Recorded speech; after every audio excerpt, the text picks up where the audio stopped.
Kita yang muslim, kita punya kewajiban untuk menyampaikan apa yang kita ketahui. Nggak harus jadi ustadz untuk menyampaikan.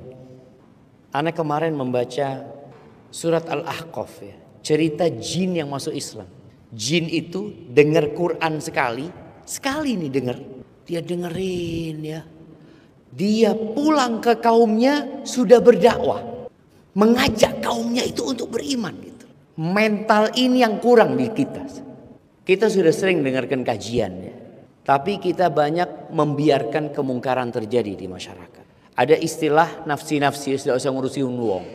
Urusanmu, urusanku. Padahal orang Islam itu bersaudara. Ketika kita melihat dia melakukan sebuah kemaksiatan, nggak boleh kita biarkan. Cuma kan masalahnya tadi disebutkan kita sudah kasih tahu tapi nggak mau tahu. Kembali kepada integritas. Seorang muslim yang jujur dia ingin kebaikan buat orang lain, selain dia berdakwah dengan lisannya, ngajak orang ini, dia mendoakan orang itu. Doakan fulan ya Allah, mudah-mudahan dapat hidayah fulan. Fulan ini belum puasa sampai sekarang. Umur sudah 50 tahun ya, sholat enggak. Benarkah kita ingin kebaikan buat orang itu? Itu akan terbukti bahwa kita mendoakan dia khususnya di waktu-waktu mustajab. Kemudian ngasih tahu orang itu bukan hanya ngasih tahu hukum.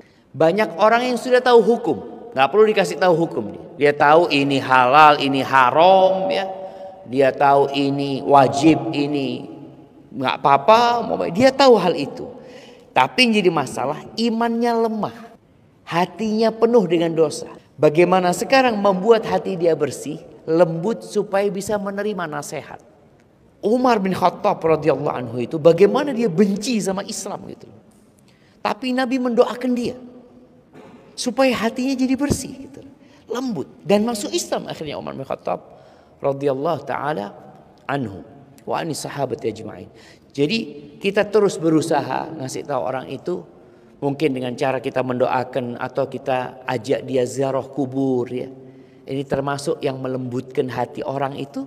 Ziarah kubur, kita ajak dia membesuk orang sakit. Umpamanya ada orang yang tabrakan yang kakinya diamputasi ya. Orang itu bisa ngelihat ya Allah ya. Hatinya jadi takut gitu. Kemudian melihat orang-orang yang terkena bencana itu termasuk bukti kita ingin kebaikan buat dia gitu. Ziarah ke tempat bencana bayang. Itu mungkin yang bisa kita lakukan untuk dia.